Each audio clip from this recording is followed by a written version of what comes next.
Are we recording right now? We are recording, yes. Oh, I see it with the red dot up there. Yes. Okay, all right. Let's go back to item number 2 on the agenda then, and I need a motion again to accept the minutes. First, I'd like to make that motion. Moved by Brian, second. Okay.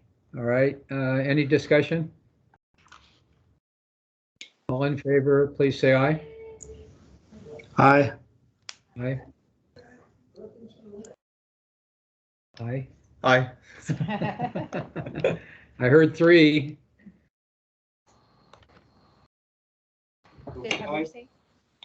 Okay, there we go. Okay, and any opposed? Okay, motion passes for the minutes, and now we can go back to the subcommittee roadmap presentation. Oh, great. Thanks, Dave. Good morning. Good morning again, everyone. So today we'll be diving more deeply into the RPG minimum standards and goals that we discussed in the last subcommittee, have a roadmap to share, and some survey results from the stakeholder survey and subcommittee survey. And we'll be discussing at the end primarily the land use standards and the recommended flood mitigation and floodplain management goals, short-term and long-term. And so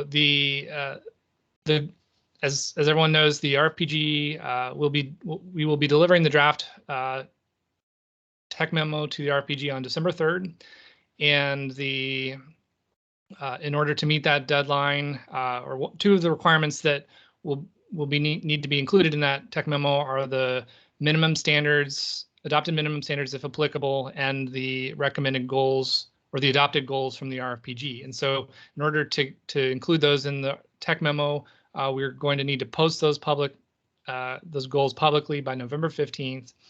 And so we'll be discussing that today. And we'll also have discussion on minimum standards, which if we could potentially make recommendations today and have those posted by next week for discussion or adoption on November 2nd. And so we talked in the last subcommittee and RPG meeting about the minimum standards, just had a process to share here. This is our understanding of the process through the scope of work. The typical process without the minimum standards adopted would consist of communities through the RPG identifying flood needs, and those flood needs would be packaged in and included in the RFP, as well as in the ultimate state plan later on. And those communities would then be eligible to receive potential funding for those solutions through the flood planning process. If the RFPG chooses to implement or adopt minimum standards, then the communities would be required to meet those minimum standards throughout the region in order to include those flood needs, the FMEs, FMSs, and FMPs in the flood plan. And so what that does is it could serve as an incentive for communities to adopt those minimum standards, and the Texas Water Development Board has recommended either the RFPG adopt minimum standards, or an alternative could be making recommendations for minimum standards. Those recommendations would not serve as a check or serve as a bar for communities to reach to include their needs in the flood plan, but could serve as a recommended alternative to the minimum standards requirement for those communities. So we'll talk about that more. This is just a comparison between those 2 things, the goals and the minimum standards. Minimum standards would be adopted now for current implementation. The goals would be adopted by the RFPG for future attainment. And those, again, would be a 10, 30-year time frame, whereas the minimum standards or recommendations would be applicable today. Brian, it's Dave. I just need to ask a quick question. Sure, yeah. If the communities do not meet the minimum standards, is there ultimately going to be any other mechanism for them to acquire funds for their projects? There are a number of flood funding sources available for a project. This is just the flood plan is just one mechanism for communities to receive funding for those projects. So it's definitely not the only resource available. And if they do not meet those minimum standards today in the first cycle of the flood plan, it could also serve, if adopted, those minimum standards would serve as a future incentive for the communities to adopt them by the second cycle, second planning cycle after all of this is completed. Okay. Brian, just to follow up, and just so it's clear in my mind, so which is if a community has a project and it does not meet minimum standards, does us adopting minimum standards preclude them specifically from the flood infrastructure fund? I believe that's the intention of the Texas Water Development Board going forward, but Richard, feel free to correct me if I'm mistaken on that. Our understanding is that this planning process would be sort of the prerequisite. Projects would need to be included in this flood plan to be eligible for future funding through that FIF. Is that correct? So I'll point out that the minimum standards you can either recommend them and use it as a resource for the communities around your region to say if they need assistance, saying, hey, we're looking to do some flood ordinances, what should we do? You can point to these recommendations. Or if you choose to adopt, that would require all FMPs that you guys end up identifying in your plan on the communities that sponsor those FMPs to have those minimum standards adopted to be included in the plan. FIF is just a potential future financial assistance vehicle to fund that may fund FMPs in the future that are included in the plan. So if you guys adopt, it just requires, again, to get projects in the plan, those communities would have to adopt the minimum standards. And let me ask you a follow-up question. Assuming that we do not adopt the minimum standards, would a project that does not meet minimum standards realistically be competitive for flood infrastructure funding? I can't speak on competitiveness, but it would be, you guys would be eligible to identify it in the plan. You guys would be able to recommend that project to be included in the overall state project ranking. And with it included in the plan, most likely will be eligible for FIF. But I can't speak to competitiveness. And just to clarify, Omar, my understanding is that these minimum standards would be adopted for the whole community these would be standards like at the community level, not at the project level. So it's not necessarily that the projects have to meet the minimum standards, but that the communities who are including the projects must adopt those standards. Understood. There's a little difference there. Okay. All right. So if no other questions. So we talked in the last meeting, there's of course pros and cons of adopting minimum standards. The pros could be that these minimum standards serve as an incentive, whereas cons, it is potentially excluding communities, especially those that do not meet those minimum standards, regardless of the reasons that they don't meet those. So again, adopting the minimum standards is completely optional by the group. We would like to get a recommendation from the subcommittee as to whether they should or should not be adopted. And also we'd like to get a recommendation later on if we choose not to adopt minimum standards, we could also recommend the standards, which would not tie any projects or flood needs to the flood plan, but would just serve as a way for the RPG to say this is what we recommend for communities to adopt today. So we also talked about this slide before, showing summary of NFIP participation. We have about 75% of communities throughout the region participating in the NFIP. The reason why we're talking about the NFIP here is that can serve as a possible source of for the minimum standards. As we talked in the last subcommittee meeting, NFIP is a way for communities to get access to federal flood insurance and among other benefits.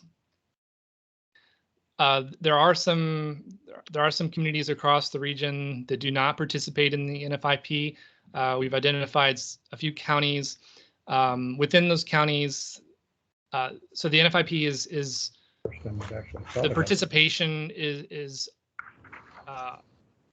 either determined at the county level or at within an incorporated place. So the incorporated places have their own jurisdiction, and so if they don't participate and the county does, then that incorporated place is still not participating. Whereas we have some unincorporated places such as Lindsay, Koyanosa, Imperial, Sheffield, and those are not eligible to participate because their eligibility or the participation is determined at the county level. So they technically do participate as a county, but not as an entity, as a specific entity within the plan or the NFIP. So we have some communities. These would be the communities that would be potentially impacted or excluded if minimum standards were adopted, similar to the NFIP requirements. And each of those communities, just because they don't participate in the NFIP, there are still potential flood risks to those communities. On the left, we're showing Barstow City overlaid with the regulatory 1% flood hazard layer. This is an older floodplain, could be updated, could be an FME, but currently today it is shown in the floodplain. Whereas Sheffield is another example of a community near the Fathom floodplain that this is an older data set, or this was the original cursory Fathom data set, and we'll look at this again when the new Fathom data set is released. Okay, so for through that battle,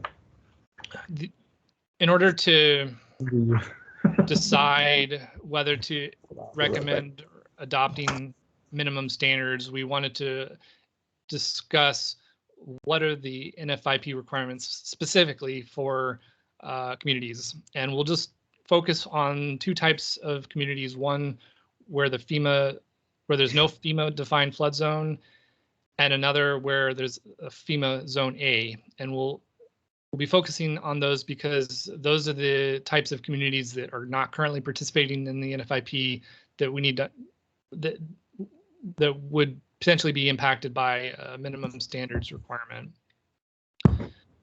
So for a community that doesn't have a defined flood zone, the requirements can be summarized as requiring development permits and proposals, as well as requiring flood resiliency measures for water supply and sanitary sewage systems. So a community to participate in the NFIP, even if there's no flood zone defined, would still be required to have development permits for proposed construction to evaluate flood safety, proximity to flood-prone areas, and there would need to be a review process for those permits to evaluate flood safety. For the water supply and sanitary sewage systems, it makes sense that new construction would be required to consider flood-prone areas when developing those, and the water and sewer systems would need to be developed in a safe way to avoid potential impairment or contamination.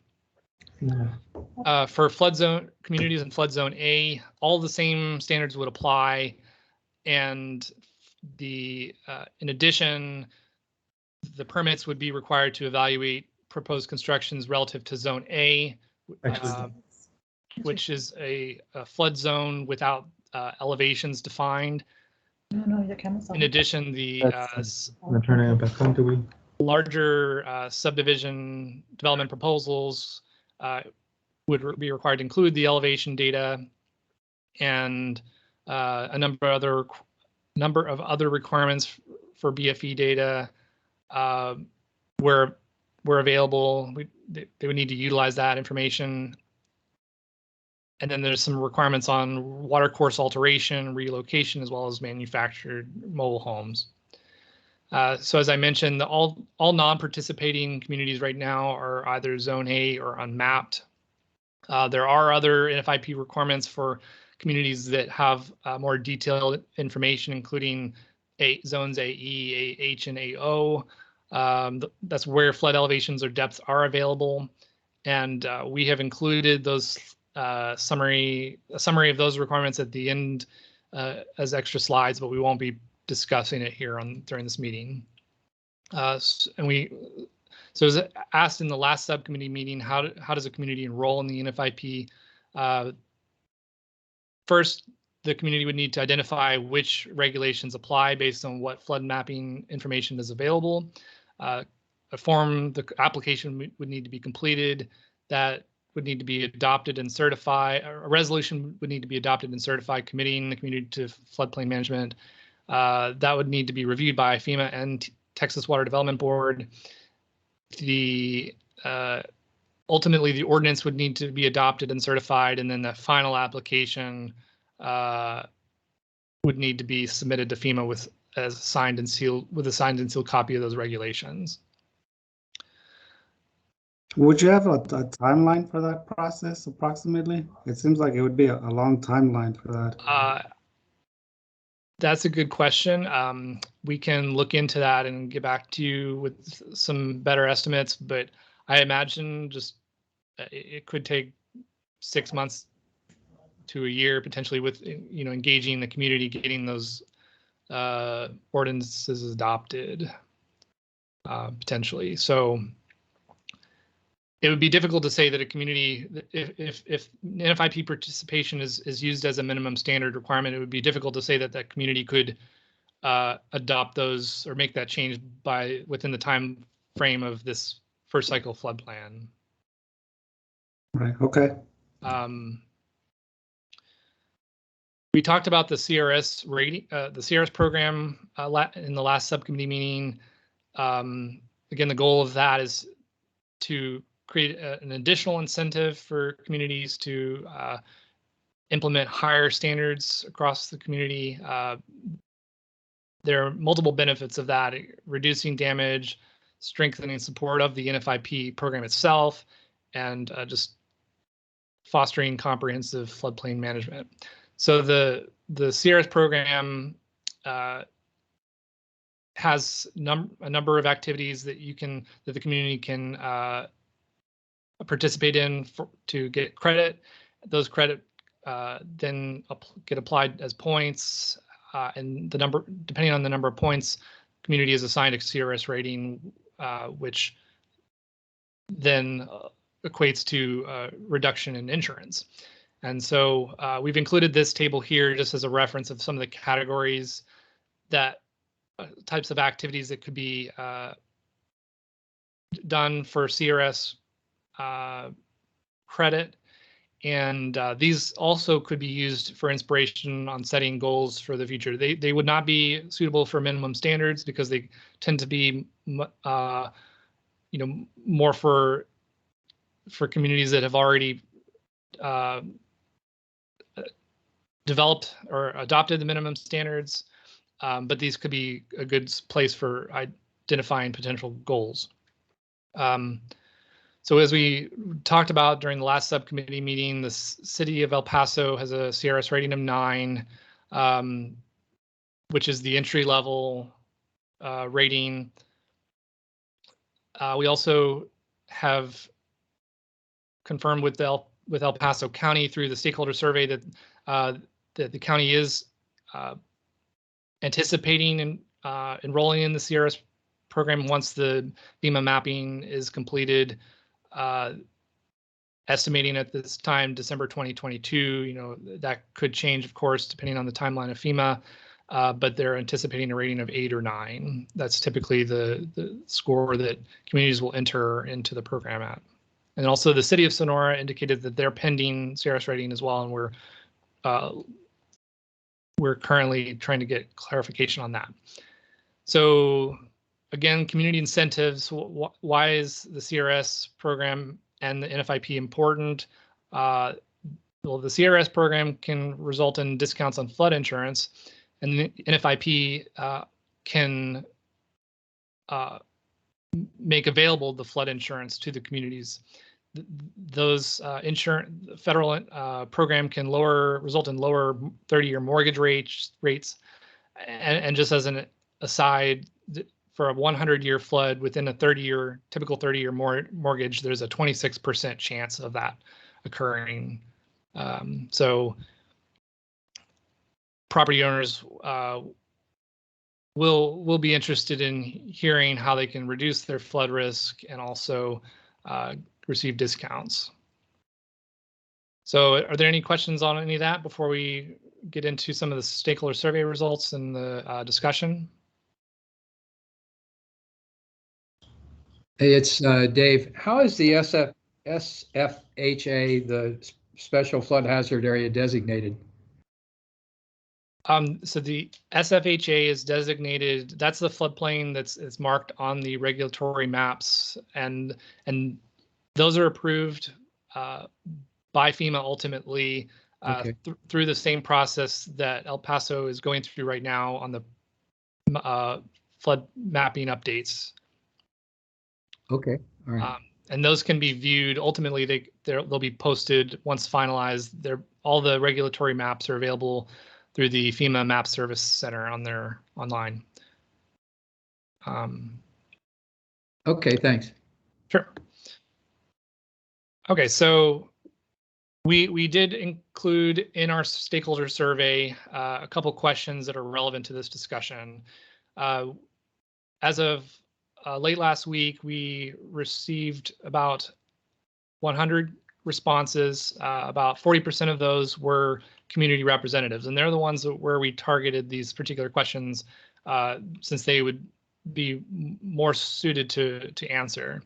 So we asked, in your opinion, should the RPG recommend consistent minimum standards? And 80% of those community representatives said yes. We asked, what are the minimum standards that the RPG should recommend? You know, these are very general, but they answered in a positive way to participating in the NFIP or adopting equivalent standards, regulating the development in the FEMA floodplain. So that's similar to the participating, and also land use standards to setting land use standards to reduce future flood risk. So those were the top votes that received more than 50% of the response. We also asked, should the RPG require consistent minimum standards across the region? And to be fair, I don't think the survey fully explained, you know, the implications of what the requirement would entail, but or you know what that would mean for communities participating in the flood plan. But we did receive similar responses to that question. About 74% said yes, and again, those three categories kind of came to the top. So what this sort of says to me, at least, is that there is a need for at least recommending participation in the NFIP, as well as establishing land use standards to reduce future flood risk. And so what we can talk about what those might look like. Brian, I've got another question for you. It's Dave. in the responses that we got, which you showed on these graphs, do we know whether those responses came from these counties and incorporated areas that we identified as non-FIP participating? I would need to look into that in more detail, but I can follow up after this meeting. Okay, I'm concerned. I went through just a little bit of history. I was in the water planning process right after, Texas started that in late 90s, whenever it was, and there was a huge conflict between rural and urban areas. And I'm really concerned that we don't develop an agenda here that's going to cause some conflict between rural and urban communities. So we need to make sure that as we pass through this process, that we can demonstrate or at least identify whether these non-participating communities are actually included in this voting process and how they voted. I want to pay attention to that if we can. Absolutely. If you guys could relate that maybe at the next meeting, I'd sure appreciate it. Okay. Yeah, we will do. Okay, thank you. Okay, so in terms of the subcommittee survey that we sent out, we were asking members of this subcommittee and the RPG as a whole to evaluate different flood issues throughout the region. Again, the top or the three categories that we looked at before are kind of represented here in this box.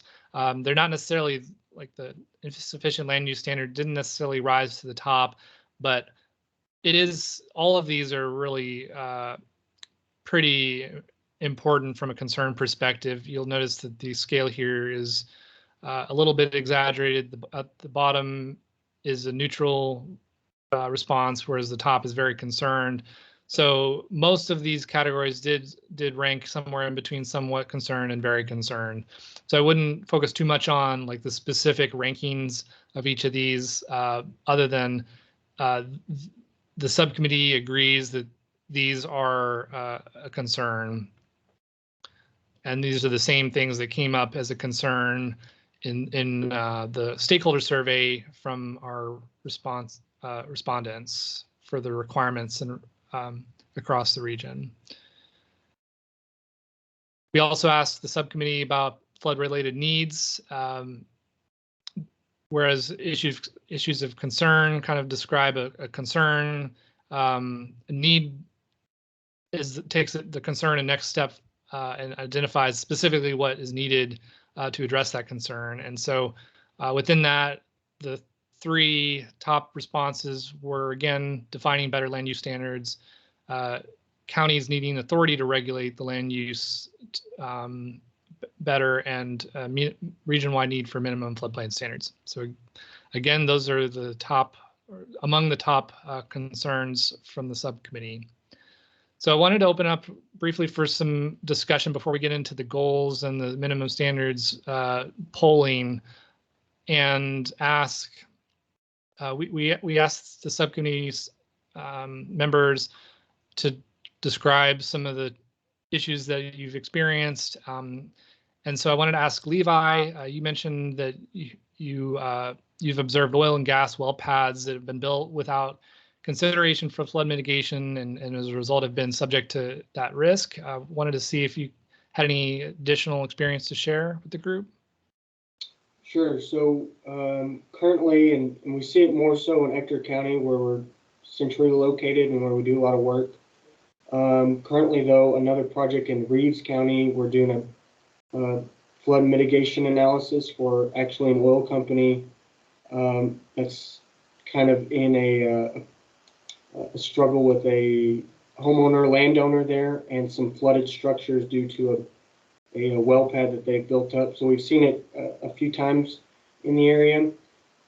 Basically, what happens is these oil companies, we've seen come in, and there's no regulation or oversight process to notice that they're building up well pads within flood zones or even in the floodway.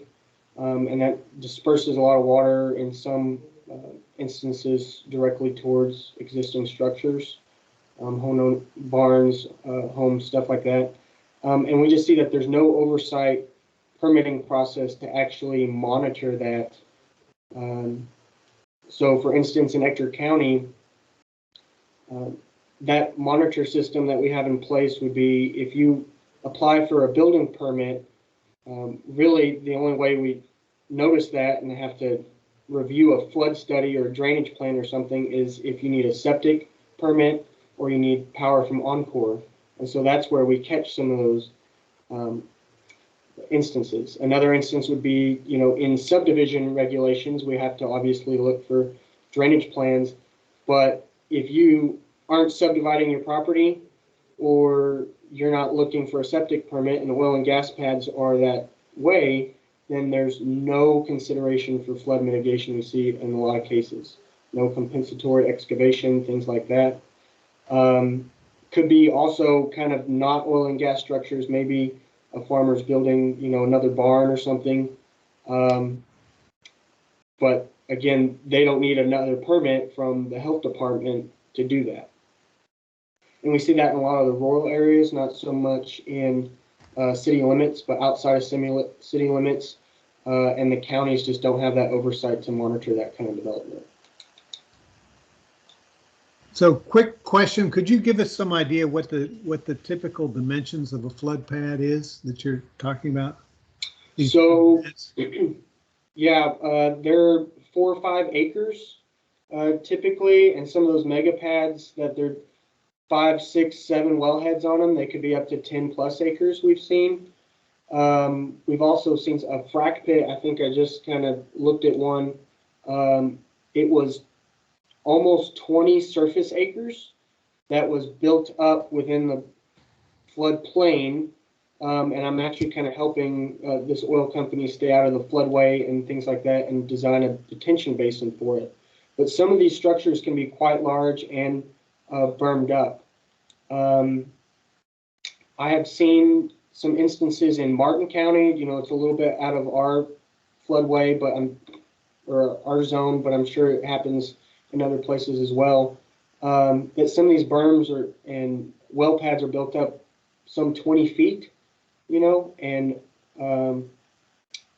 kind of encroach on natural playas and draws. And so obviously that's taking up some of that capacity for drainage purposes. Thank you. That was very helpful. Yes, sir. Excellent feedback. Thank you.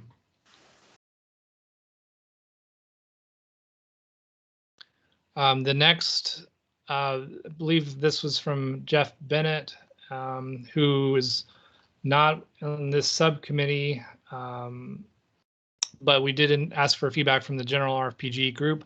And his feedback was that, especially near the Rio Grande between US and Mexico, an environmental flow program is needed to manage river sediment and improve the river condition. And that river condition has degraded as a result of the desert environment, creating ephemeral intermittent streams and a buildup of sediment.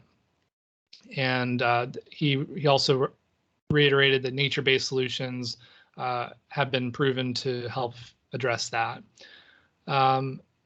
The next feedback was from Gilbert Saldana about county authority. This kind of speaks a little bit, you know, to what Levi was saying out in the rural areas. There's limitations on what can be done in the development process.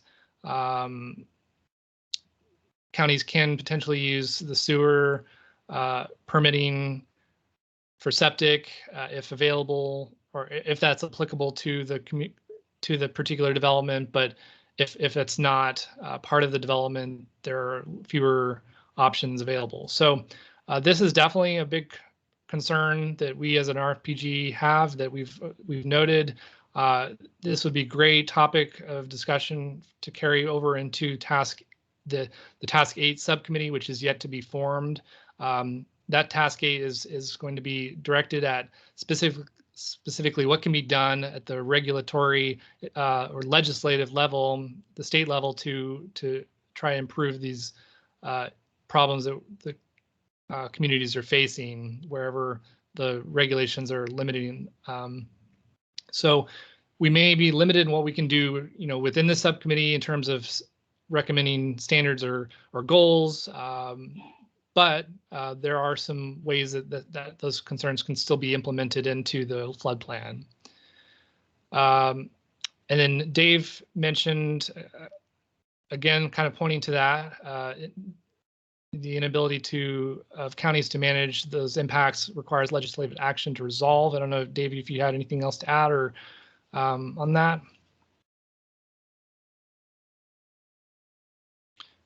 No, I don't have anything else to add. Okay. So then Jeff Bennett also mentioned, again, kind of on the flip side of this, yes, that a county authority is needed, but it's important to tie those standards, whatever they may be, to scientific and engineering principles to avoid making things worse. So that's a fair and important point. So design, the last one, Gisela, I added to the slide your comment on the design standards being inefficient for the types of storms we're experiencing, and that they're not always followed by city departments. I don't know if you have any additional feedback to share.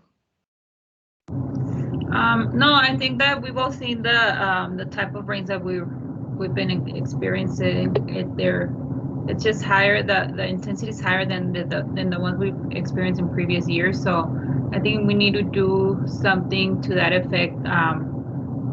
And I think there's sufficient data in the Atlas 14 and other studies that are out there that where we can start implementing those intensities. Also, I mean, maybe we need to educate the public, developers, and maybe also city departments to follow these standards, because I think in the subdivision review process, we try to enforce these, but whenever there's a city project that's in design, these are not always followed. So that's sometimes a tougher area to deal with. That's what I have. Okay, can you give an example of which case of how minimum standards may not be followed, or in what circumstances may? So like I said, I mean, if it's a city project, many cities doing a street and drainage project, they there's already a system in place, so they follow. We may do upgrades, or if it's a new system, let's say we need to install a new system because there's no system in the area, and we know that that's the opportunity to install one, then there may not be sufficient funds, or there may not be sufficient room on the street, I guess, for a bigger system. So we don't well, I want to say we, because we're part of the city, but Paso Water, we designed for the 100-year storm, but there's always this going back and forth as no, we don't have money for that, et cetera. So that's sure. It's a matter of balancing, what can we do, what needs to be done, and maybe even meet halfway if we can't apply the standards that we need to follow.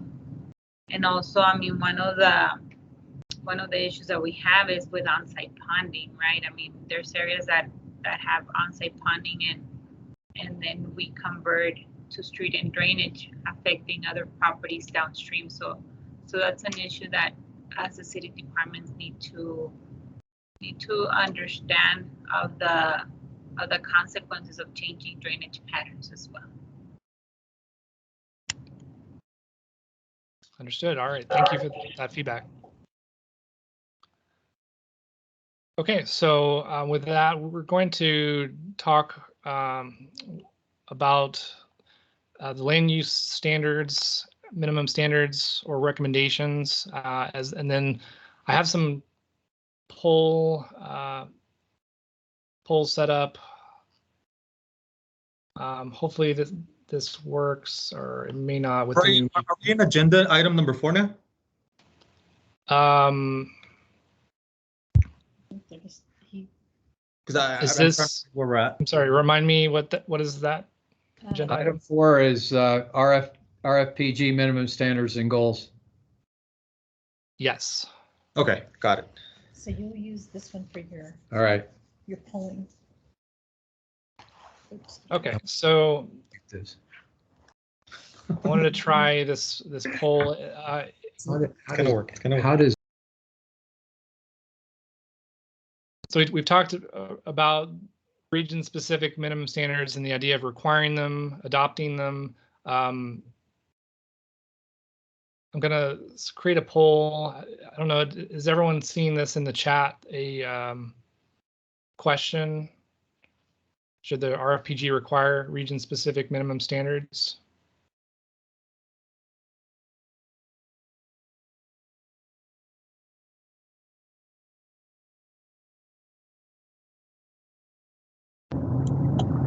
I can't see the chat. Okay, yeah. So looks like one person responded yes. Still, so I was going to ask if the subcommittee members, aside from Gisela, could just provide your initial feedback whether the RFPG should adopt those minimum standards that would be tied to the flood plan. And trying to see if I can show this.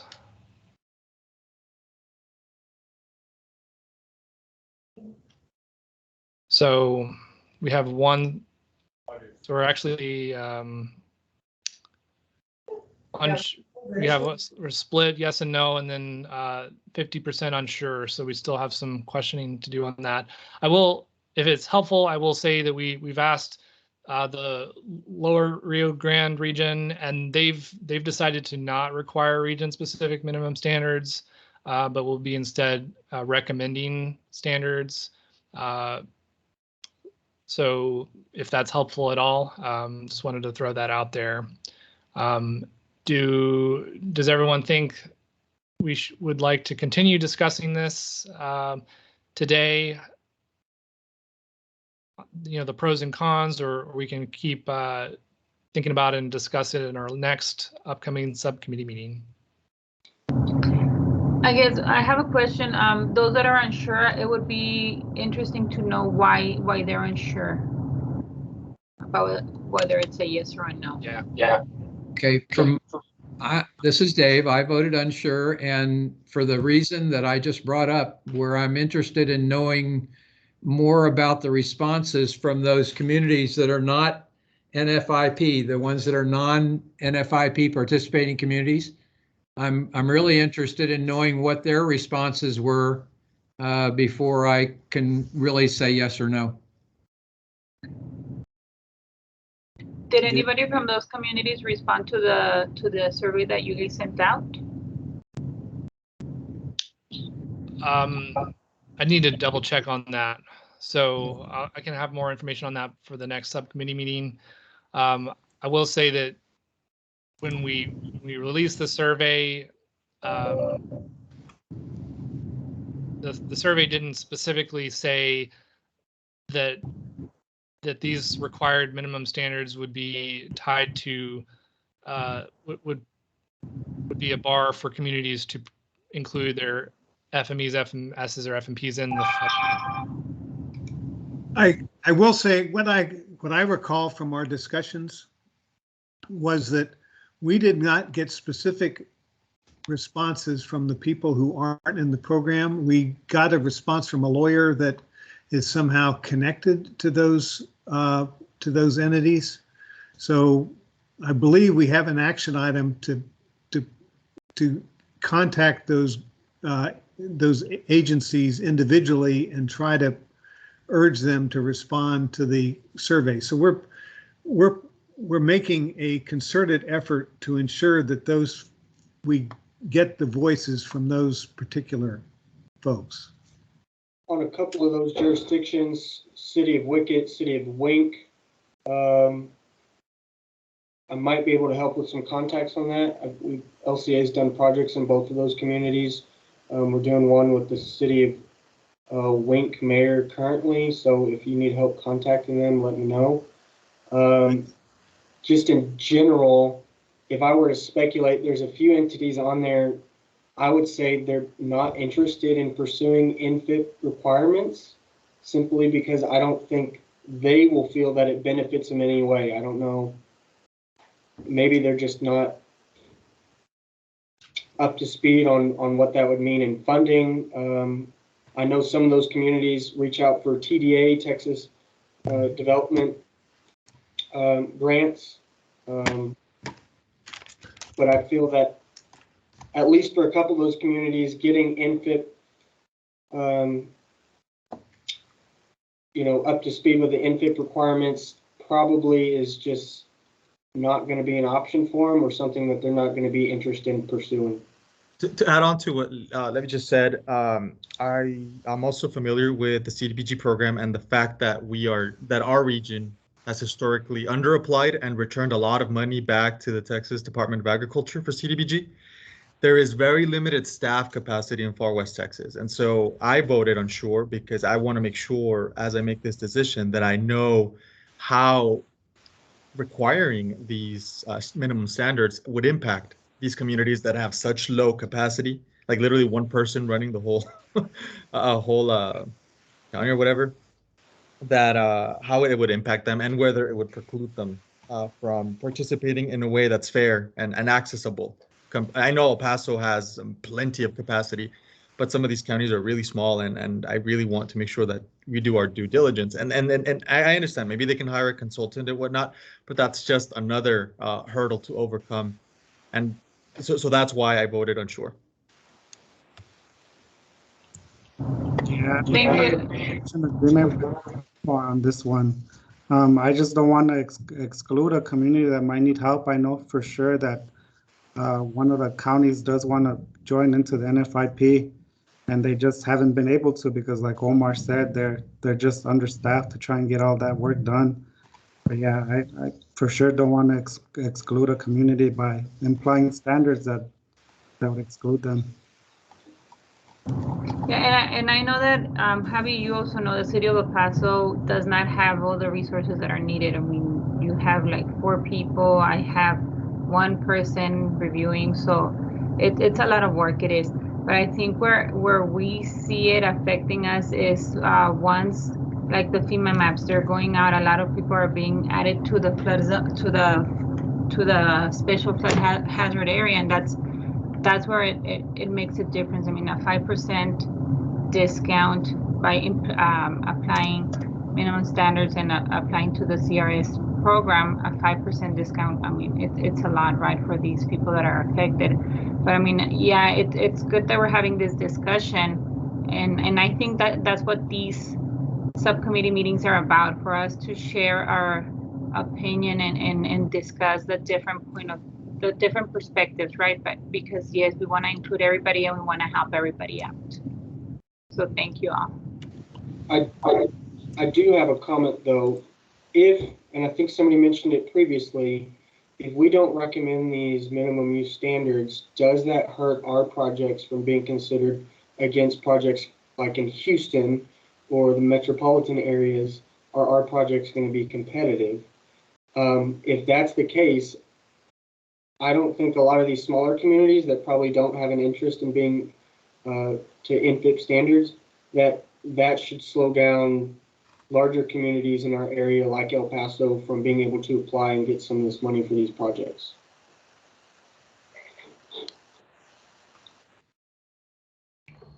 I'll say, at least from our perspective, it doesn't seem like this decision would impact the competitiveness at all of the communities involved. It's simply meant to just bring everyone up to a certain level of standard, or either through incentive or through recommendation. I appreciate all the discussion. This is Richard Bagans with the Water Development Board. I think at this point I'll offer what I have seen another region do. the Region 3 Trinity Basin had discussion around this and came to the conclusion that this first cycle, they will be recommending the minimum standards with the intent in future cycles that they will eventually adopt them. Because with this first cycle accelerated, they don't want to leave any community out from submitting projects, but in future cycles, they do want everyone up to, ideally, all projects up to the same standard. Great, thanks for that clarification, Richard. So with that, I'm going to launch another poll sent to the same chat window, phrased a little differently. Should the RPG recommend region-specific standards? This is not required, but is recommended by the Texas Water Development Board for communities to make those for the RPG to make these recommendations. These would not prohibit any entities from including our FMEs, FMPs, or FMSs in the flood plan. This would just simply, kind of as Richard mentioned, serve as a starting point, and maybe with the intention of future cycles adopting those.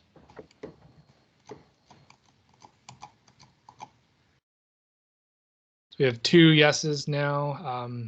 Anyone else have any feedback on that?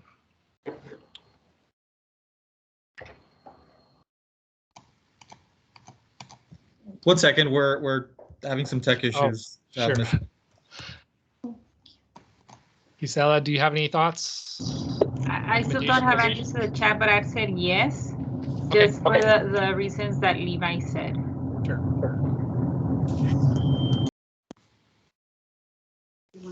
How do we enlarge that? We can't get it to enlarge. Yeah. No, we're good. I'll get condiments if we need some. Okay. Yeah. Appreciate it. Thank you so much. We're still having technical issues bringing my vote up. Did you want to just say it? Yeah, you can. I'll vote yes now. And I just voted on mine. Great. So we have 3 yeses plus Gisela is just 4. So it seems like you can include mine as well. This is Gilbert Saldana. Oh, hi Gilbert. You doing? All right. So it seems like there's a consensus. Unless someone, please feel free to speak if you have any opposing thoughts. But it sounds like we are going to recommend region-specific standards, or it sounds like that's the direction we're headed. We just need to define what those might look like. And not to say that we won't adopt the standards, but we need to have more information by the next subcommittee meeting to inform that discussion. But at a minimum, we can recommend. So, okay, wanted to talk about the goals next. So these are important, are a critical part of the flood planning process, help to determine kind of setting the region's priorities and growth moving forward. So I had included in this presentation the examples from the technical guidelines, as well as started a table of potential goals that could be applied to Region 14. So we're going to kind of take the same voting approach for each of these, just where we're going to take a vote and then have discussion about that vote. So the first one is increasing. We've talked a lot about levee flood protection as a important consideration in our region, especially in El Paso. So this first goal reads: increase levee flood protection with FEMA levee accreditation and update flood mapping with levees to reduce community insurance requirements. So we had envisioned this potentially as a short-term goal. Does anyone have any thoughts on the goal as it is written, or the time frame for that goal?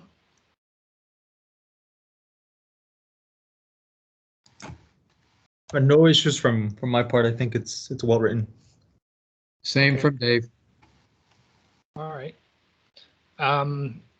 how about from the standpoint of whether it would be applied? Well, actually, so I'll just launch this poll here. For this poll, you can answer yes, El Paso only, yes for region-wide application, or no or unsure. 4%. Okay, and I think we want to go with region-wide, don't we? It's needed in like outside of populated areas, like outside of El Paso and Presidio. Yeah, but this.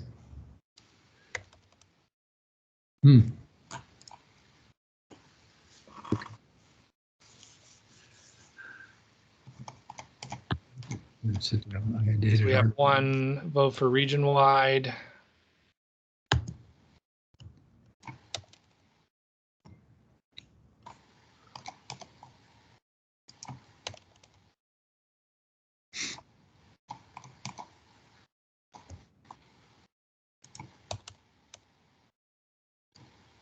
You went region-wide? Yes. Okay, I did El Paso only. All right, so we have 2 region-wide votes, 1 El Paso only vote, and then 1 unsure vote. Gisela, do you have any? Can you explain the difference between the I guess the two, or should the RFPG adopt increased levy flood protection with FEMA levy accreditation and update flood mapping? So that's pretty much the situation we're in right now, right? Yes. So we're wanting to increase the levy. We're wanting to get the levies up to accreditation levels, and then update the flood mapping to include those levies. Hey, Brian, I chose region-wide because I couldn't find a better option, but what I'd like to see is wherever this is needed, meaning obviously in the Upper Valley, it's desperately needed. And in some areas, as we keep going down El Paso County, it's definitely needed. But then I'm thinking, does Presidio need some as well? The area in between is where there's hardly any population. I think we should not focus on that at all. Right. But there wasn't another option to include. And I just don't know enough about Presidio to speak in an informed manner that they definitely need this. So yeah, we could interpret, at least at this point, we can interpret the region-wide as to mean wherever levies are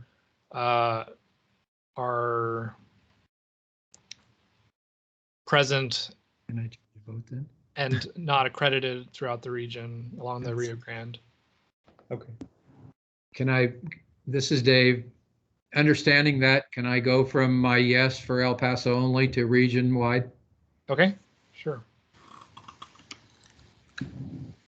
All right, so it sounds like the consensus is that this could be a region-wide goal, at least from the standpoint of the communities that are where levies are applicable, where the situation is applicable. And the purpose of this is to get the levies accredited, right? That's the purpose of this question. Yes. It's sort of twofold: get the levies accredited, and then update the flood mapping to realize to account for that accreditation on the maps. Now this one, getting the levies accredited, it's tied to IBWC. So is there a question in the poll that relates to that, to what IBWC's role is going to be in getting these accredited? The sooner the better.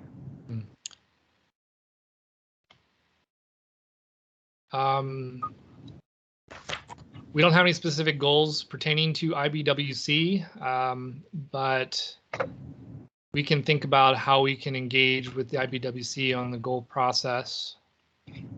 I think that's very important because we can all agree on it, but if IBWC doesn't do what they need to do, it's completely out of our hands to get those levies certified. Okay. I think by adopting the goal, you provide a consensus leverage for the discussions with IBWC.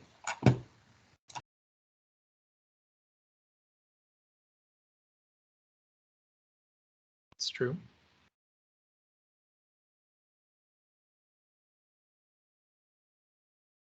Okay, so we'll move on to the next question here, which is having a goal of improving the CRS rating. So I had it just sort of set here. This is intended to be applied to communities that already have a CRS or that already participate, which is pretty much the city of El Paso. In the El Paso HUC 8, that's kind of this HUC 8 area. There's 2 HUC 8s actually here. So these are the HUC 8s in which this goal would apply. And the goal could read, it would need to be reworded a little bit, but for communities that participate in CRS program, to improve that CRS rating to a certain number, we could also just say improve the rating without specifying a specific number. Any thoughts on that? I'd just say improve it higher than 9. Higher than 9, okay.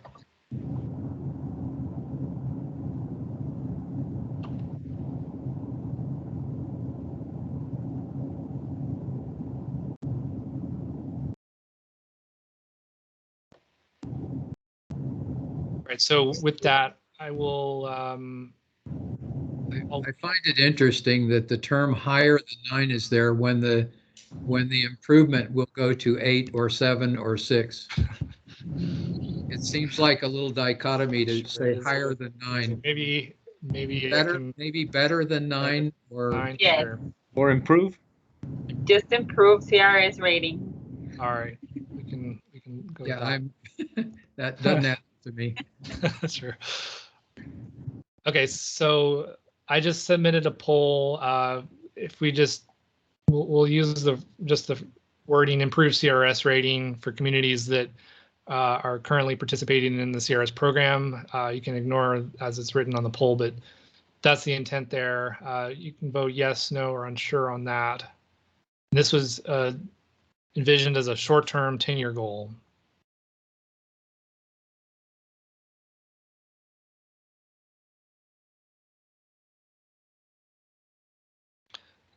So we have one yes, one unsure.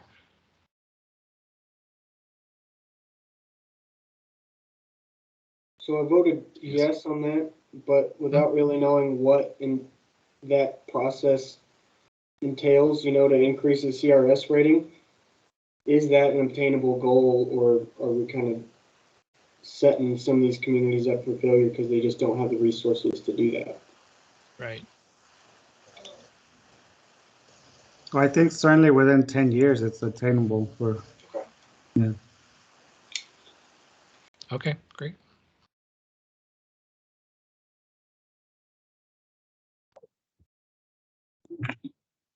So that we seem to have a consensus there. So this next one is. Hey, Brian, do you mind if I interrupt real quick? Sure. Doesn't seem like we're going to finish by 11:30 here, our call.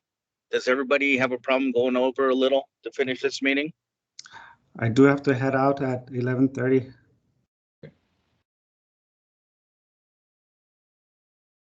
And that was who, Javi? Yes.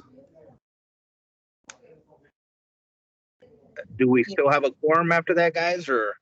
Yeah, we can lose one and still have the quorum. Okay, do y'all mind continuing on then? Yeah, let's do what we can do. I'm good. All right, thanks, guys. Okay, Appreciate that. Thank Go you, ahead, Brian. Yeah. All right, thanks, Gilbert. All right, so the next one could either be specific to the city of El Paso, county of El Paso, or it could be applied region-wide, some kind of implementation of a flood warning system. Is this something that we would want to vote on as a subcommittee? Or?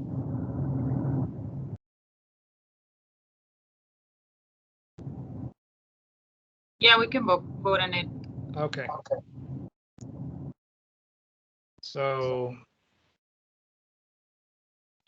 the way that the current answer choices are yes for El Paso only, yes for Rio Grande main stem, and yes for region wide, which would apply to the entire like having a region wide flood warning system for all potentially affected communities.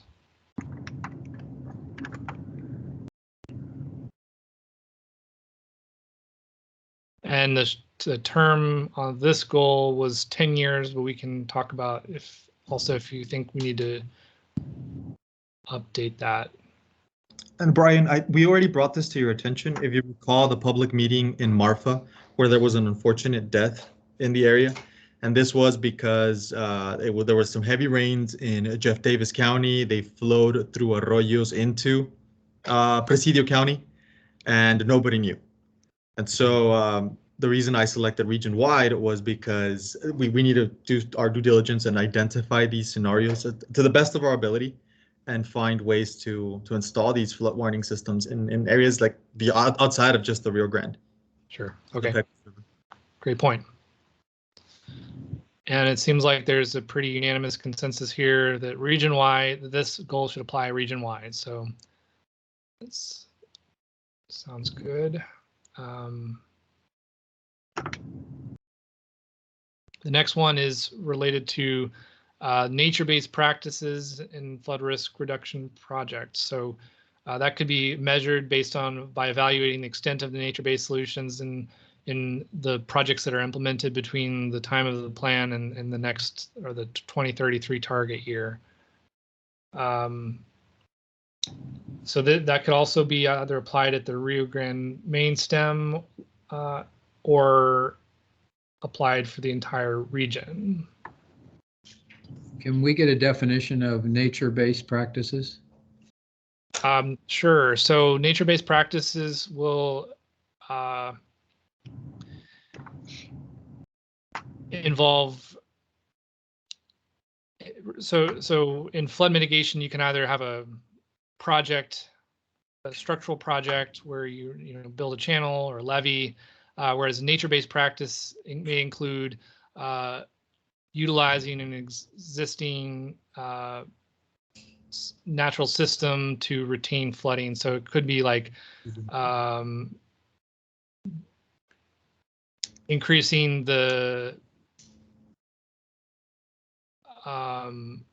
I think one of the ones like El Paso is doing to capture some stormwater flow into the low areas for storage of the water. That's what we're talking about. That kind of potentially, depending on what is implemented. If it's part of the natural ecosystem, like utilizing vegetation or tree. Let me ask you this, Brian, just to get it clear in my head, is one of the things we're considering is finding ways to divert some of that flood water that we capture in the irrigation system onto the Rio Bosque, which is a wetlands park. Would that be considered? Would that fall under this criteria? Yes, utilizing a wetland, I believe would count towards a nature-based practice, since it's already a wetland is a natural flood mitigation resource. It's good at capturing and retaining flooding. So utilizing that and growing those practices would fall under that. We can have a better definition of this by the next subcommittee meeting. Yeah, I think it's important to consider and incorporate as much as possible in any project we're doing. Nature-based practices are preferred, but we do have to consider the velocities, because these don't always work in high velocity areas. Like along the mountain, you may need to have like a combination of both. Based on classes that I've attended, a lot of these are not recommended on velocities higher than 10 feet per second. And here in El Paso, we have our mountains, and of course at 10 feet per second, it's really hard to I guess we exceed those velocities real easily. So it's good to consider and try to incorporate and maybe to have a combination, but we do also have to keep in mind that we have to revert back to concrete a lot of the times. Okay. I think it might also be useful to, I'm sorry, I'm trying to do some technology here. to remove the limitation to the main stem, the Rio Grande main stem, and just leave it applicable to the region. Okay. So Lily shared with me, there's a Oh, I see. a FEMA website that discusses nature-based solutions. Let's see the survey. I put it in the chat if you want to take a look. This just summarizes into 3 categories. Reduce stormwater runoff. Yeah, basically anything that mimics a natural process would fall under this category. And other places might be able. They're very common in coastal practices. So we can look into this more and have a better summary of potential applications for our region in the next meeting. For now,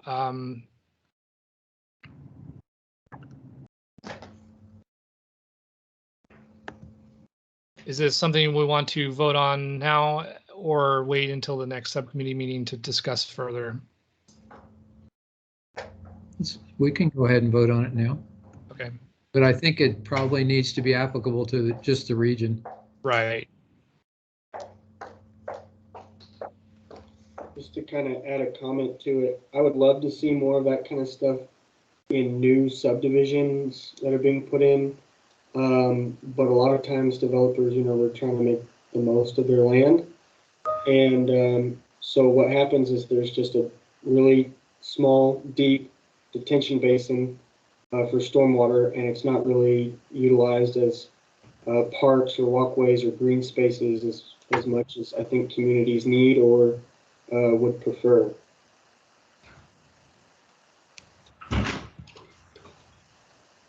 I don't know if something like an incentive for new development in areas could be a goal that could be looked at, or is that just consideration for projects in this projects being funded through this process?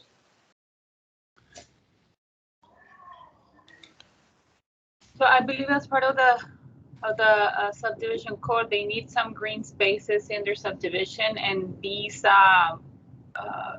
green infrastructure can be considered a green space. So maybe some landscape area that could also give them credit for storage, and that will reduce the size of the ponds that they need to build as well. And also maybe, they can build park ponds within the subdivision, and that also gives them the credit for the green space and for the ponding space as well. Right, exactly.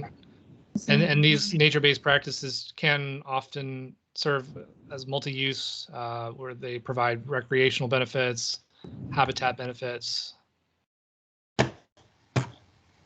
I think Mr. Irvin had his hand up. Oh, I didn't see that. I had my hand up, but then Gisela said exactly what I was going to say, so I took it down. Okay. Sorry. So we have 3 votes for yes on this, because we'll move on to the next goal here. So by 2033, one goal could be to enroll all current non-participating communities into the NFIP. That would include all those communities that we reviewed in the previous slide.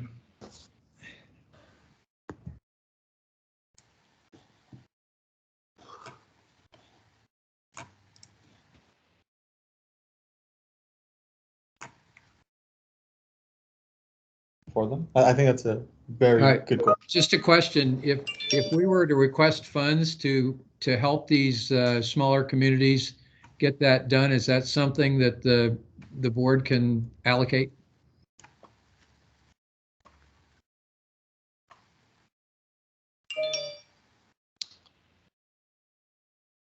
So I think we would be recommending a strategy. I think that would fall under the flood mitigation strategy or flood management strategy, and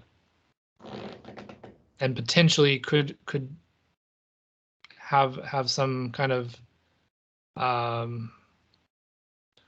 although I think that flood management strategies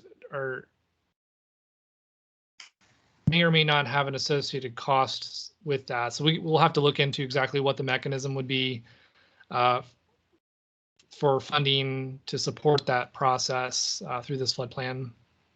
That's kind of to do with.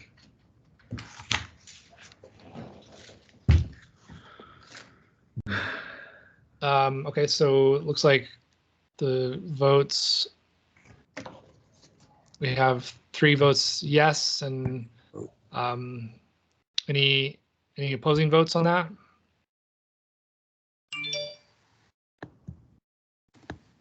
I have a question on that one. Yeah. If we enroll all of the non-participating communities to the NFIP, that means that we would have to set minimum standards, which is something that we weren't sure of on an earlier question that you had. Are these two tied together, or are they independent from each other? So what we were discussing before was was using the minimum standards such as the NFIP participation as a current incentive or mechanism to bring communities up by, requiring them to adopt those standards in order to include their projects or strategies in the flood plan. This is what we're talking about now is just a goal. So there's no requirements financial tied to these goals. These are just the commitments that as the RPG is making to the community through the planning process, that this is the goal that we're setting, we're shooting to achieve by a certain date.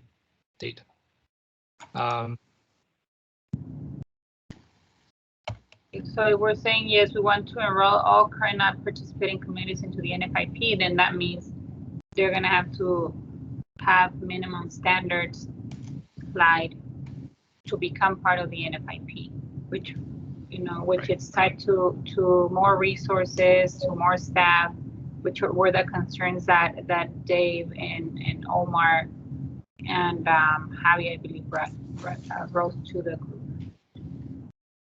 Right. They are the same outcome, but different ways of getting there. So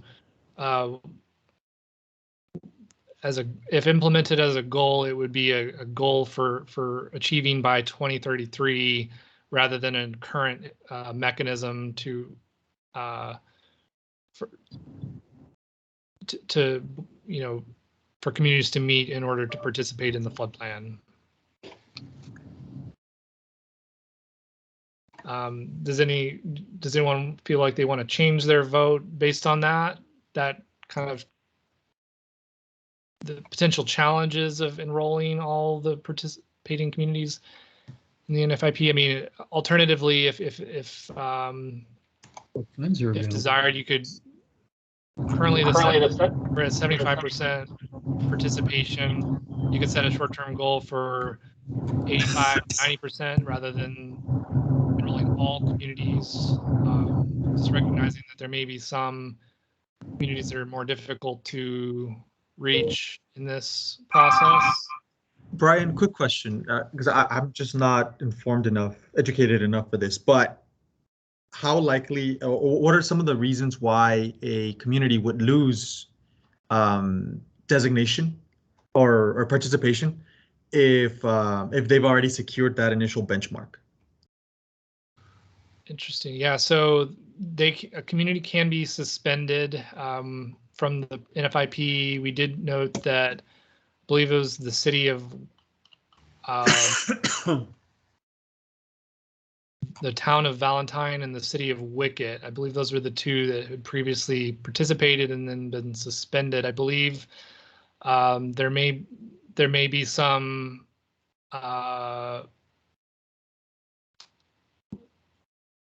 potentially some violations, as Gisela mentioned, like just because the standards exist doesn't mean that they're always used. There could be some things that where a city is no longer eligible or doesn't meet those requirements. I don't know the specific circumstances of those two towns, the city and town of Valentine being suspended, but we can look into that a little bit more. And I think that would be very much appreciated. That's like the elephant in the room, whether, for example, these small communities can achieve this designation and then keep it, and the expenses associated with that. And if we're doing them a disjustice because it's costing them a dedicated staffer to keep it up, then that should reflect on our answers. I just don't have enough information to make a comfortable decision. Okay.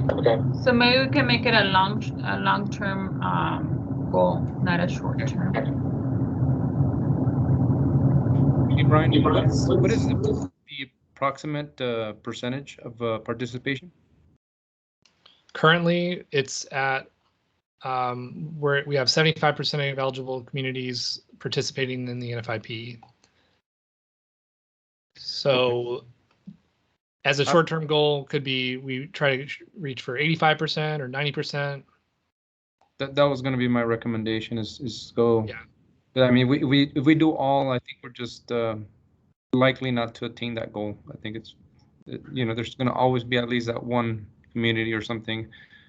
So I was going to suggest to go like maybe somewhere like you said, somewhere like 90% or something like that. At least short term, maybe go higher, maybe long term. Sorry, how about reframing the question and saying those communities that want to achieve this designation, we can reach that, support them to get to 100%. Those that decide not to, then I mean we'll talk to them about it, but that then leaves it up to the community itself, and we're not penalizing them. I mean, they made that decision. Yes, that'll mean asking them. How do you determine the communities whether they want to or not? Like, who's determining that on the behalf of the community? Elected officials, your county commissioners, your mayors and councilmen. I mean, I don't know. That's a tough. You're right. Yeah. I guess my personal opinion is, if you leave it up to them, it's just nothing's going to change, I guess. And I think the whole goal is to encourage or to try to get everybody on board. So I feel like, maybe just like you said, just try to get everybody up to, at least close to 90% short term. Would probably be a good goal, I think, in my opinion. Okay. An alternative as well could be to rephrase it to say the goal could be to increase the number of increase the number of participating communities in the short term by some amount. It's not as measurable. I mean, it is still measurable relative to today's percentage, but is that something that you all may want to consider?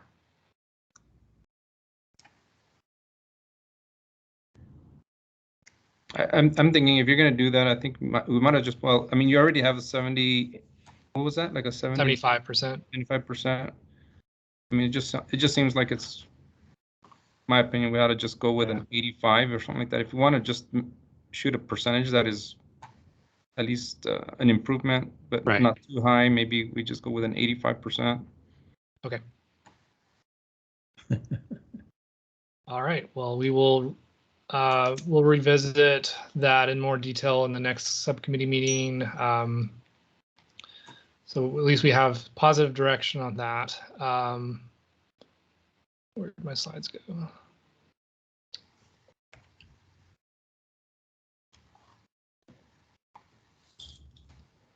So, it's 75% of communities, 78% of counties. Okay.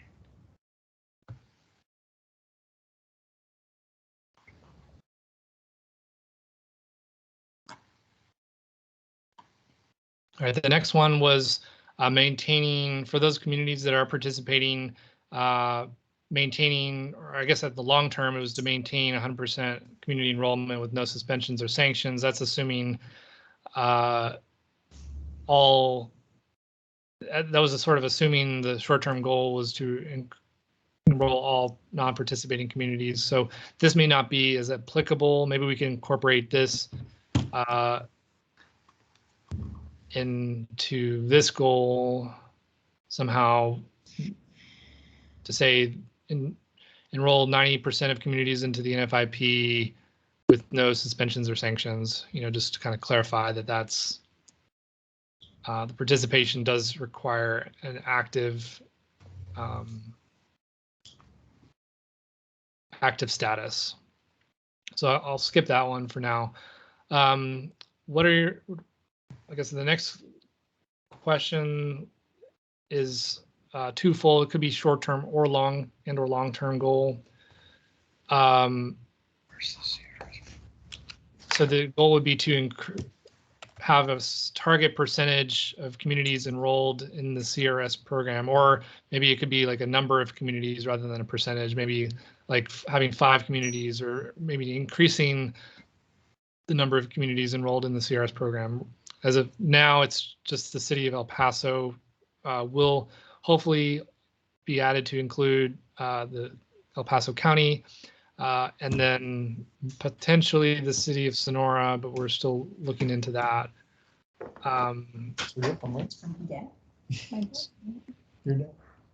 So for that question, I'm going to launch that here just to see what everyone thinks. What's the,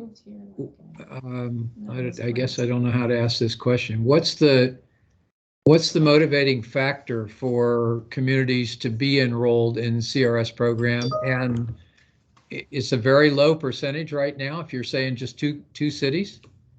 Well, just the city of El Paso currently is the only community that's participating actively. And so that may be the reason why it could be better to set a goal as in terms of just increasing the number, or setting a number like 3 or 4 or 5 communities. How many communities are eligible to do this? Are all communities eligible to do this? The communities to be eligible for the CRS program, they have to be participating in the NFIP as a minimum. So okay. The communities on this list are not eligible for the CRS program. However, every other community in the region is. So 75% of the communities are eligible for this? Correct. Okay, and right now we have 2? 1. This is interesting. Can you educate me as to some of the reasons as to why we only have 1? So as I think, I'm not sure, Javier, or did he leave already? He left already, but I guess what does it entail to become part of the CRS program? And I wasn't involved when the city enrolled. But what does it entail? So there are a number of activities that the community would need to demonstrate. Some of them may include public information activities. There's a number of different categories. So it would just be to document and demonstrate that these categories are being met to receive credit towards the CRS program. It would require to maintain and move up in this program. It would just increase the requirements in terms of staffing, in terms of documentation for the community. So same kind of discussion that we had. In terms of what limitations communities have for the NFIP as a whole? It's the same kind of idea with the CRS program, just increased because there's going to be increased requirements for communities that participate in the CRS program to Okay, Brian, it's additional. Dave, what is the direct benefit then of a community? I mean, we can change a percentage to increase number of communities enrolled and make that a short-term or long-term, but what's the direct benefit of whatever the work that's required? Yeah, so several benefits. I mean, from the city, from the residents' perspective, can help to communities that have a CRS class will receive a reduction in the flood insurance premiums through the NFIP. So that results in a direct savings for the residents. You know, from a flood risk standpoint, it also the reason why these premiums are reduced is that FEMA sees these activities as benefiting the community, reducing flood risk, ultimately improving the resiliency, the community's flood resiliency. So it has financial benefits as well as direct flood risk reduction benefits and flood awareness benefits for the community as a whole. So FEMA does encourage participation, and it's kind of participation is serves as an incentive process. Okay, then here's what I would suggest then, that you really focus in on the benefits of that when we do these remote education meetings, the ones in February and on out for the other communities that are closer to rural communities than here, and really pay attention to selling that to them as a direct benefit so that they clearly understand that it's useful to participate in that process. And then I would recommend that maybe we roll 7 and 8 together into one long-term process that says continually increase number of communities enrolled in CRS program. Okay. Just, it's a thought, you know? Yeah. Okay. I guess it would also be tied to how many properties are paying for flood insurance, because if it's a minimum number, then the community may not find it worth it to go through all the trouble just for a couple of properties. Well, I think that's definitely a judgment that they have to make on their own based on the, you know, being educated, and then make that decision. Right. Let's roll 7 and 8 together, just as a suggestion. Let's roll it together and make it just a statement that says continuously increase, or increase the number of communities enrolled, and just get rid of one or the other and make it a let's make it a short-term goal. Sure. And then if we have to, we can always extend it. That sounds good. Does anyone have any opposing thoughts or agree with that?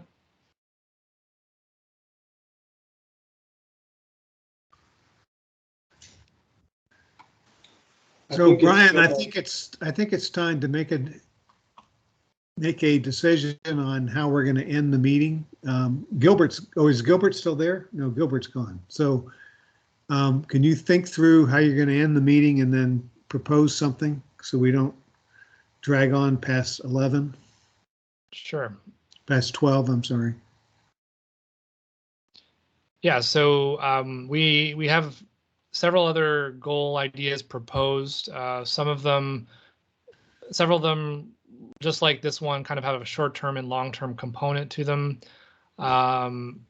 This next 9 and 10 are kind of similar to the CRS program goals in that we can change this to increasing communities that have adopted higher than NFIP minimum standards. So just because our communities can still have higher standards, higher than NFIP minimum standards, and not participate in the CRS program. So that is a good separate goal, but in the same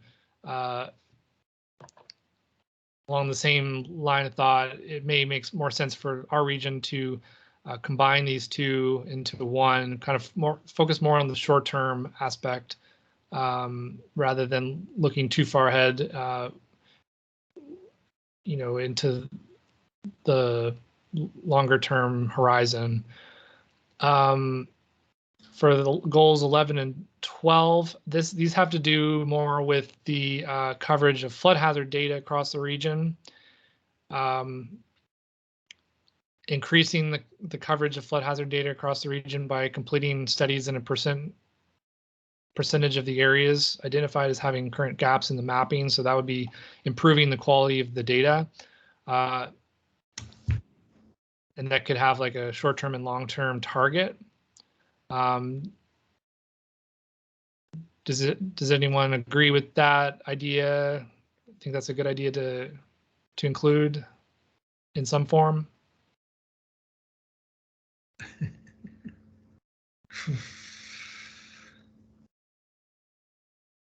I don't think you're getting any comments from anybody. Yeah, I like the goal. Okay, great. So we'll what percentage do we want to plug in there? So we'll maybe come up with a recommended percentage for this, and then have that for the next subcommittee meeting. Okay. To better define that goal. The next several goals have to do with removing structures or low water crossings from the floodplain. Yes to all. Yes to all. All right, and we'll come up with recommended targets. And then the last three goals, there two of these actually came from our last meeting, talking about establishing a community-led flood outreach and awareness programs in a percentage of communities in the region. So we could set a short-term and long-term target for that. I'm assuming that's also of interest to everyone. Sure. Okay. And then this last one's interesting. How does everyone feel about adopting minimum stormwater infrastructure design standards applicable across the region? These would be different from the minimum standards that we discussed. The communities would have to adopt, but this would be like specific to design standards. Say adopts recommended minimum stormwater. We're not adopting standards.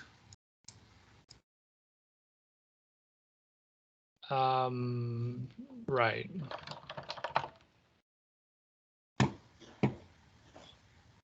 So that would be a longer, or it would be a short-term goal, but something that would be discussed, by the RPG over the next 10 years, potentially.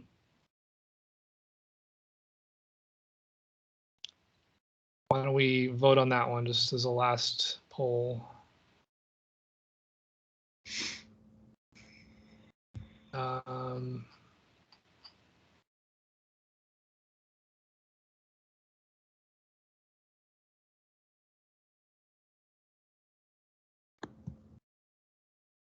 All right, so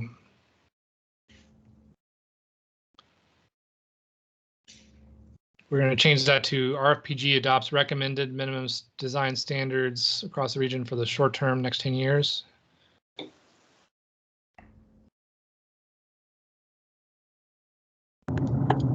We said RFPG recommends, no? Is that what we said? So this would be different. This is more a goal for the future, so to where the RPG would adopt minimum design standards applicable for the region within the next 10 years. But your poll doesn't say, your poll right. leaves out the recommended. You Yes, need to put the recommended in there, right? RPG adopts recommended minimum stormwater infrastructure design standards. Yeah. All right. So we got feedback there. So did you get feedback?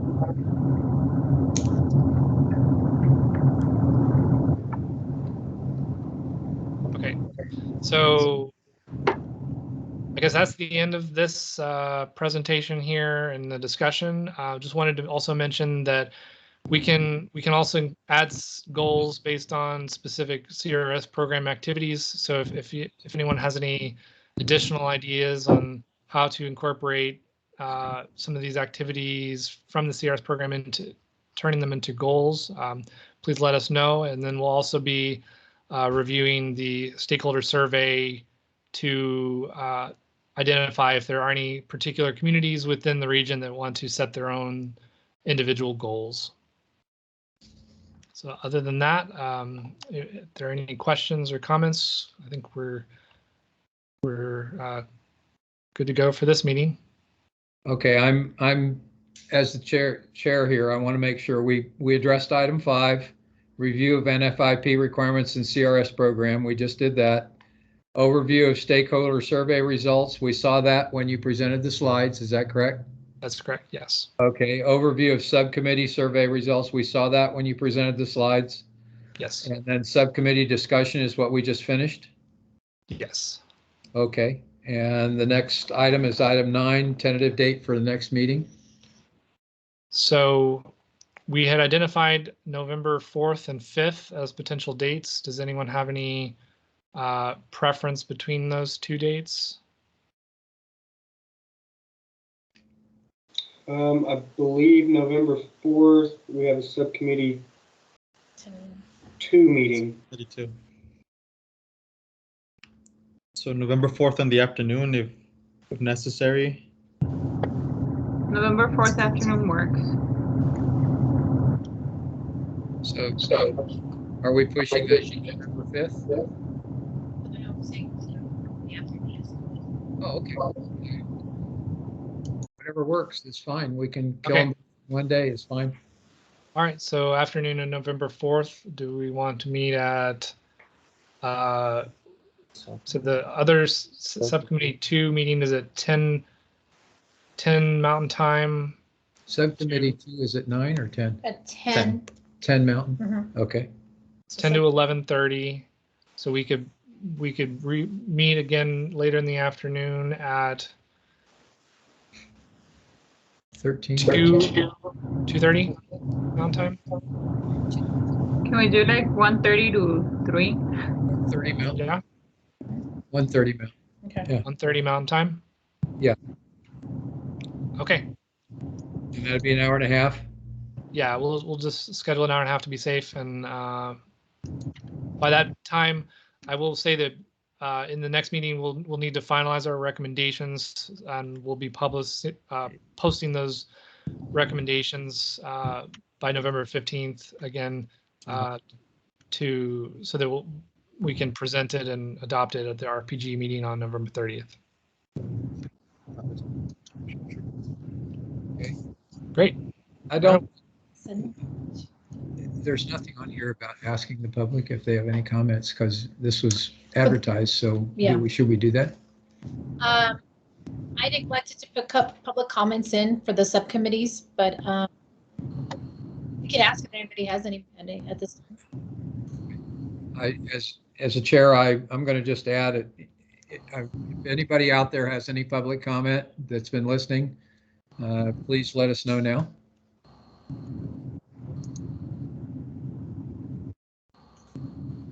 Okay, I guess then it's time to adjourn.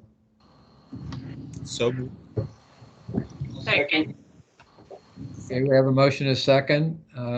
Assuming no discussion, all approved, please say aye.